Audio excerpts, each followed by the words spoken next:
é LER?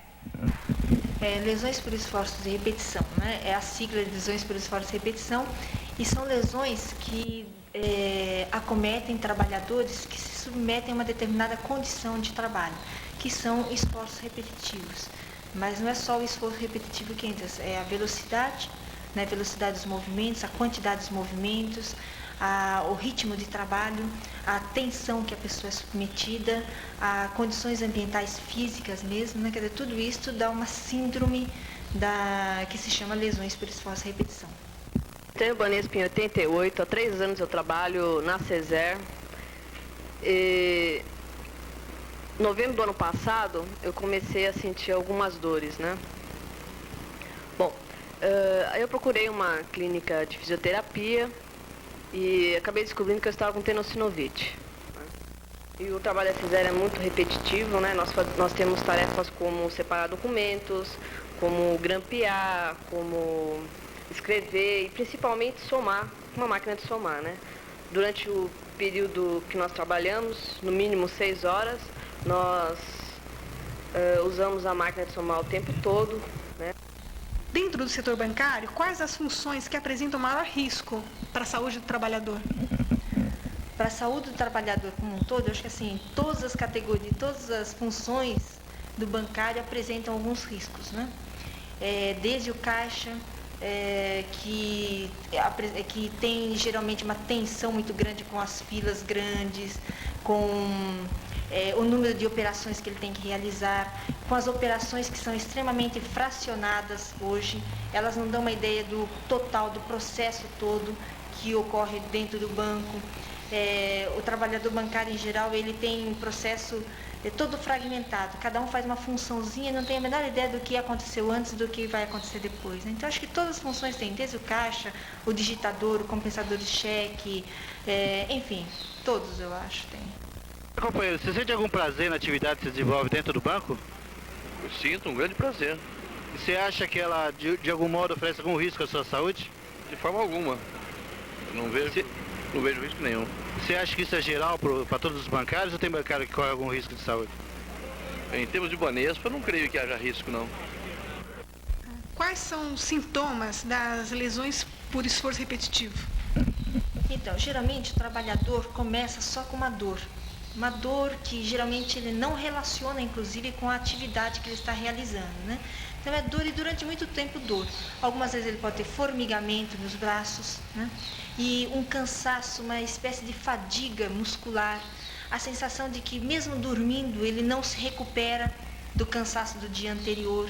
Depois ele pode apresentar edemas em alguns casos, embora não seja na maioria dos casos. Ele pode ter endurecimento de musculatura, contração muscular. Ele pode apresentar depois alterações em alguns exames complementares, né? Mas em geral as doenças podem ficar só no âmbito do sentir, dos sintomas que a gente fala, né? Termo técnico. Quais os fatores que propiciam o aparecimento da LER, no caso? Bom, eu falei um pouco isso no começo, né? Quer dizer, toda a organização de trabalho é fundamental. Então é importante, desde o número de movimentos que a pessoa realiza, o ritmo de trabalho, a velocidade em que os movimentos são realizados, o tipo de movimento, a comodidade que a pessoa sente no seu trabalho, a satisfação que a pessoa tem no seu trabalho, que também interfere no nível de tensão, de estresse, né? A posição que o trabalhador fica durante o dia, o número de pausas, né, em que o número de pausas que ele pode fazer, quer dizer, isso na verdade está incluído no ritmo de trabalho, né? O mobiliário, as cadeiras têm que ser confortáveis, adequadas ao trabalhador, enfim, uma série de fatores aí que interferem e que propiciam o aparecimento da LER. Eu fiz um tratamento de 1 mês aproximadamente, tive uma melhora e voltei a trabalhar na mesma função, só que eu não fui feliz, né? Voltei, tive o mesmo quadro de dor e fui afastada. A primeira coisa é o diagnóstico precoce. Para isso, os médicos têm que estar atentos, os sindicatos têm que estar atentos e os trabalhadores têm que estar atentos. Então, o primeiro diagnóstico precoce, depois afastamento precoce. Não adianta fazer, como muitas empresas fazem, de a pessoa fazer um tratamento fisioterápico, por exemplo, na fisioterapia, e continuar trabalhando. Porque você está estimulando, você continua estimulando esse tipo de aumento da lesão, né, de progressão da lesão. Bom, eu descobrindo que eu tinha tenossinovite, né, eu procurei... Bom, nem bem eu procurei, né?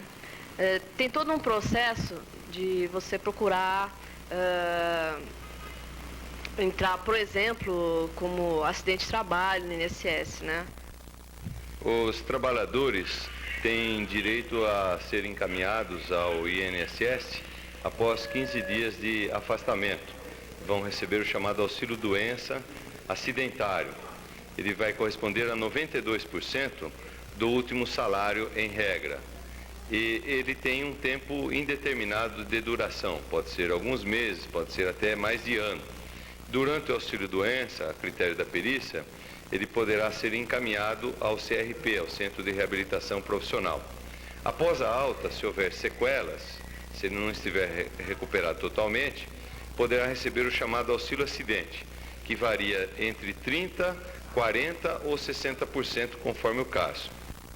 A gente tem visto casos de pessoas que ficaram aleijadas, né? Perderam completamente a função dos membros. Você sente algum tipo de medo de chegar nesse estágio?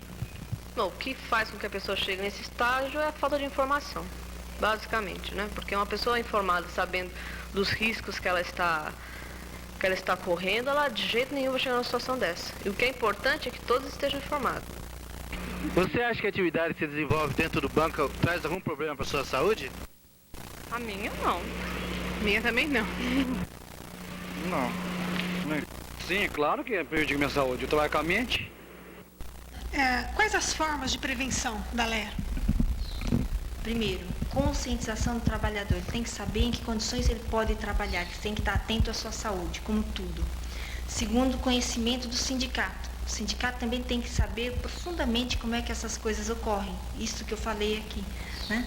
Então, eu acho que ele tem que constantemente fazer uma campanha de conscientização do trabalhador, para que o trabalhador fique atento. Ninguém melhor que o trabalhador para ficar atento sobre a sua própria saúde.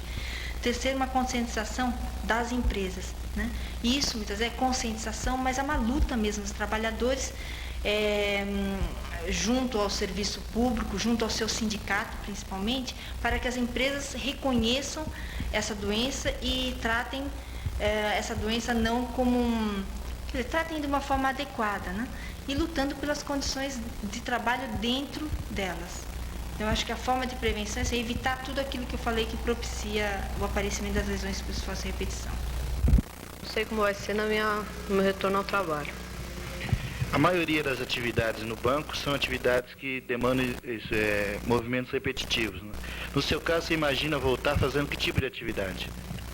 Olha, é uma coisa que o trabalho repetitivo realmente existe, mas eu não imagino, é uma decisão que no momento não cabe só a mim, né? Você tem conhecimento de como o trabalhador está se organizando para enfrentar esse tipo de problema? Tenho. Alguns sindicatos já despertaram para essa questão da saúde e das lesões por esforço e repetição. E têm se esforçado para conscientizar essa categoria, para lutar junto a eles, para a melhoria de todas as condições de trabalho, de tratamento e de reabilitação. Alguns sindicatos, infelizmente, não. Nós temos exemplos de empresas onde, apesar do sindicato jogar contra os trabalhadores conseguiram se organizar, conseguiram sobreviver, conseguiram mudar muitas coisas dentro da própria empresa e estão conseguindo levar uma luta assim, importante que vem dando uma repercussão cada vez maior entre as instituições públicas e o próprio movimento sindical. Recentemente, nós tivemos uma manifestação a qual nós fomos convidados e comparecemos, da Comissão Intersindical das Lesões por Esforço e Repetição. É um agrupamento de comissões de empresas e de sindicatos na luta contra a situação em que se encontra o acidentado trabalho por lesões de esforço e repetição. Foi uma manifestação importante em frente ao INSS, onde foram levantadas as reivindicações dos trabalhadores, que, na verdade, combinam com as nossas reivindicações também. A CIPA dentro de um banco, ela tem um papel bastante difícil, porque o acidente não acontece o acidente tipo dentro do banco, né? Você não corta a mão, você não leva escorregão, você não cai um tijolo na sua cabeça, né? O que acontece com o bancário são doenças silenciosas que acontecem ao longo dos anos que ele tem dentro do banco.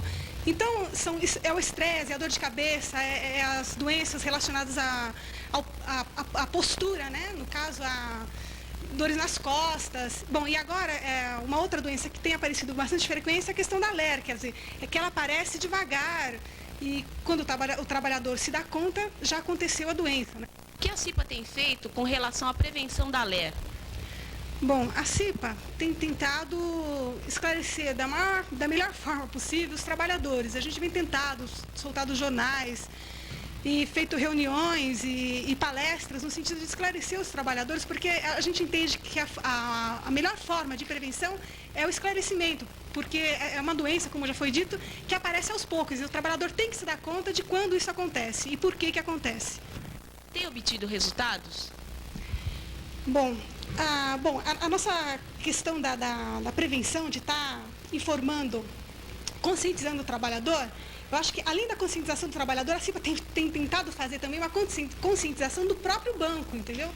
Porque até então é uma coisa desconhecida, as pessoas não conheciam dentro do banco, mesmo os técnicos ligados à área de saúde do banco. Bom, nesse sentido, a gente conseguiu alguns avanços, né? A partir desse momento, da conscientização até dos próprios técnicos do banco, a gente conseguiu alguns avanços na questão da assistência aos funcionários já portadores da LER.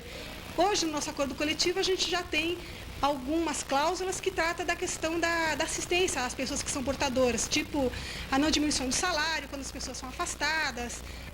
Falta avançar. Bom, nós entendemos que nós tivemos alguns avanços, como já foi dito, só que nós não conseguimos avançar no sentido da prevenção da doença, né? Ou seja, nós não conseguimos ainda estender a NR17 para todos os segmentos do banco. O banco só reconhece a NR17 para os digitadores, né? A NR17 constitui a abreviatura de Norma Regulamentadora número 17. E ela trata da chamada ergonomia, como compatibilizar os instrumentos de trabalho com a anatomia do corpo humano. Ao invés de se proceder como normalmente se faz historicamente, no sentido de que o trabalhador tem que se adaptar às mesas, bancos, cadeiras, etc., se procura fazer exatamente o contrário, que o maquinário instrumental seja compatível com a biotipologia, com as características dos trabalhadores em si.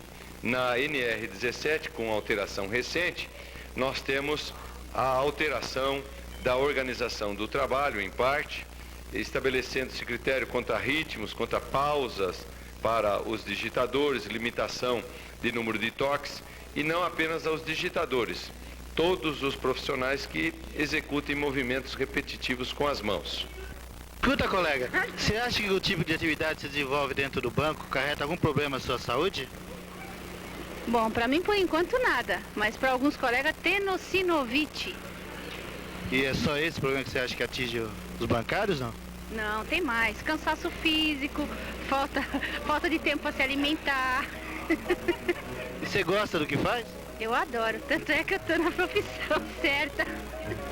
Você faz o quê? Que função você tem dentro do banco? Sou caixa. Muito tempo, não? Bom, de caixa aqui na central eu tenho 6 anos.